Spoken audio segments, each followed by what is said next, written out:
Hi hello నమస్తే friends, అందరికీ శుభోదయం. ఏకాదశి శుభాకాంక్షలు. నేను ఇలా అలంకరించుకున్నాను ఇంట్లో. ఆ తర్వాత తులసికోట దగ్గర ఇలా అలంకరించుకున్నాను. దేవాలయంలో ఇలా అలంకరించారు. తమలపాకుల మీద జై శ్రీరామ్ అని ఇలా రాశారండి. ఎంతో బాగుంది కదండి. మీరు కూడా స్వామిని తిలకించండి. ఎంతో అందంగా ఉన్నారు. జై శ్రీరామ్ అని చాంట్ చేయండి. ఏకనామం చదువుతూ ఉన్నారు. హరే కృష్ణ కృష్ణ కృష్ణ హరే హరే, హరే రామ రామ రామ హరే హరే.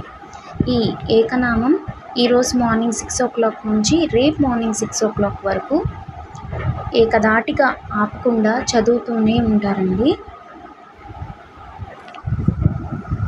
హరే కృష్ణ కృష్ణ కృష్ణ హరే హరే, హరే రామ రామ రామ హరే హరే. జై శ్రీరామ్.